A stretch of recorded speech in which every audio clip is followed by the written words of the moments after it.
बिस्मिल्लाहिर्रहमानिर्रहीम। अस्सलामु अलैकुम वरहमतुल्लाहि वबरकातुहू।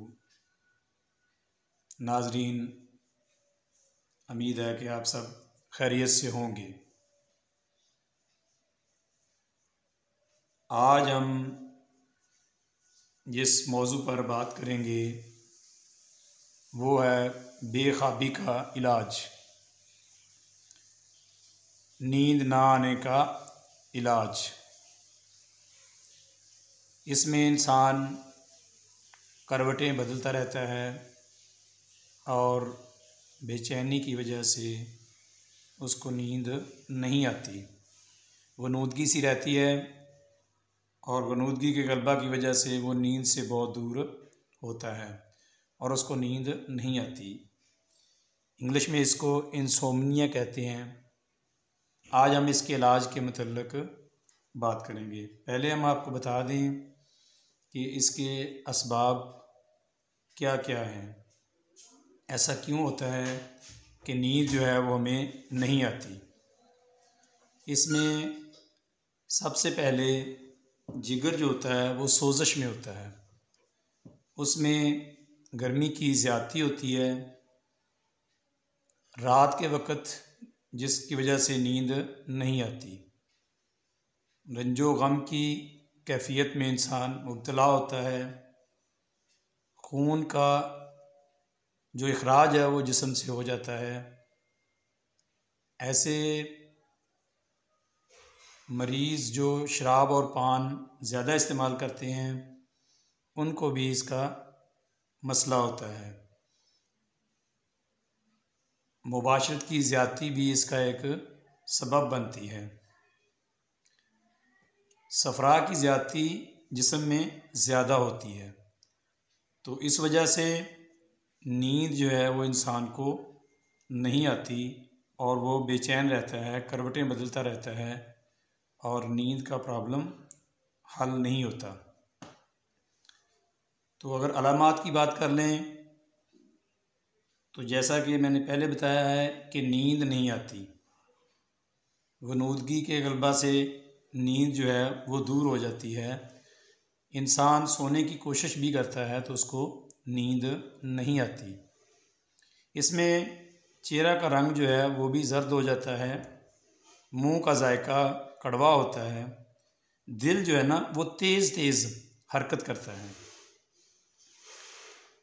तो आज हम इसके लिए आपकी खिदमत में एक नुस्खा पेश कर रहे हैं जिसमें सिर्फ़ 4 चीज़ें हैं जो कि आपके सामने हैं। सबसे पहले है जी हमारे पास मगज़ कद्दू।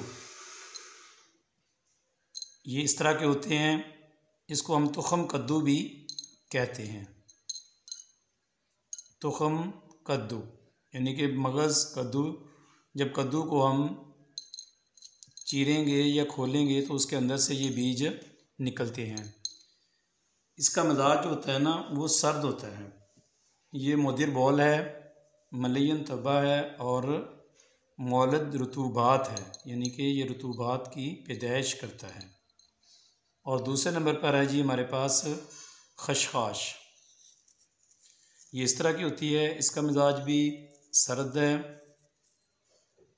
ये काबज़ तासीर की मालिक है, अज़ा को सुस्त करती है, नींद लाती है, पतला मवाद जो होता है उसको पुख्ता करती है, सीने और हलक के लिए बहुत मुफीद है। तीसरे नंबर पर जी हमारे पास है ज़ीरा सफ़ेद। ये गरम खुश्क तासीर का मालिक है। ये मुकव्वी मैदा है, जिगर और आंतों को कुव्वत देता है। ज़च्चा को छाती का दूध बढ़ाता है, यानी ऐसी माएँ जो बच्चों को दूध पिलाती हैं तो उनका दूध नहीं आता, तो ये उसको भी बढ़ाने में मददगार है। ज़च्चा की छाती का दूध को बढ़ाता है। कासर रिया है और मुकव्वी मैदा भी है ये। चौथे नंबर पर है जी हमारे पास ये खुशक धनिया। इसका मिजाज सर्द खुशक होता है। अगर इसके फ़वाइद की बात करें तो ये भी बहुत फ़ायदेमंद है। ये दिमाग में जो बुखारात चढ़ते हैं उनको रोकता है। जिस्म के अंदरूनी तौर पर जो हवा जमा हो जाती है उसको खारिज करता है। मुकव्वी दिलो दिमाग है। भुना हुआ धनिया, अगर इस धनिया को हम तवे के ऊपर भून लें हल्की आंच के ऊपर तो ये शहावत को भी दूर करता है। धनिया के जो पत्ते होते हैं उनके अंदर विटामिन सी और कैरोटीन जो होता है वो मौजूद होता है। ये भी बहुत फ़ायदेमंद चीज़ है। हमने इसको इस नुस्खा में इस्तेमाल किया है।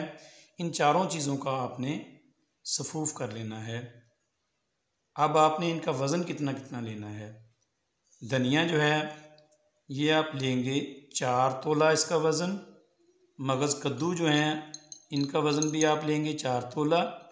और ज़ीरा सफ़ेद जो है इसका वज़न भी आप लेंगे 2 तोला। और खशखाश ये आपके सामने है, इस तरह की होती है, इसका वज़न भी हम लेंगे 2 तोला। आपने इन तमाम चीज़ों का सफूफ कर लेना है जैसे आपका जी चाहे तो आप ग्राइंडर में कर लें, हावनदस्ता में कर लें, जैसे आपको आसानी महसूस हो वैसे आप इसका सफूफ कर लें। जब इसका सफूफ हो जाए तो आप इसको किसी महफूज डिब्बी या जार में बंद कर लें ताकि ये जरासीम से महफूज रहे। अब इसकी जो खुराक है वो हमने 3 माशा से 1 तोला तक लेनी है। आप इसको ताज़ा पानी जो होता है उससे भी दे सकते हैं। ताज़ा पानी से मुराद कि ना तो उसका टेम्परेचर ज़्यादा हो और ना वो बहुत ही ज़्यादा ठंडा हो, बल्कि ताज़ा पानी हो, आप उसके साथ भी इसको ले सकते हैं। अगर आपके पास चाय है तो आप नीम गर्म चाय के साथ भी इसकी खुराक ले सकते हैं। तो इंशाअल्लाह ताला इससे आपको नींद जो है वो आसानी से और आराम से आएगी। सुजाक जो होती है ना, गर्मी की वजह से जो सुजाक का आदमी शिकार होते हैं उनके लिए भी ये बहुत फ़ायदेमंद है। ऐसे मरीज़ जिनको बार बार भूख लगती है, यानी कि भूख की तरफ ख्याल रहता है और साथ में इसहाल भी आते हैं, उनके लिए भी ये नुस्खा बहुत फ़ायदेमंद है। मर्ज़ अताश जो कि बच्चों में देखी जाती है, इसमें दस्त भी होते हैं और शदीद प्यास के साथ कै भी हो रही होती है। तो आप अगर इस नुस्खा को इस मर्ज़ में भी इस्तेमाल करवाएंगे तो इंशाअल्लाह ताला आपको बहुत ज़्यादा फ़ायदा होगा। अगर आपको मेरी ये वीडियो अच्छी लगे तो आप मेरे चैनल को सब्सक्राइब करें, लाइक करें और अपने दोस्तों के साथ शेयर करें। अगर इस वीडियो में आपको कोई मसला हो, कोई प्रॉब्लम हो तो आप मुझे कमेंट बॉक्स में उसका ज़िक्र कर सकते हैं। मैं इंशाअल्लाह ताला अपने इल्म के मुताबिक आपको इसमें रहनुमाई करने की कोशिश करूँगा जो मेरे पास थोड़ा बहुत इल्म है। तो आप इस नुस्खा को ज़रूर बनाइएगा और इस्तेमाल कीजिएगा। अब आखिर में हम इस दुआ के साथ आपसे इजाज़त चाहते हैं। रब्बना आतिना फिद दुनिया हसनतम व फिल आखिराती हसनतम व किना अज़ाबन्नार। अस्सलामु अलैकुम व रहमतुल्लाहि व बरकातुहू।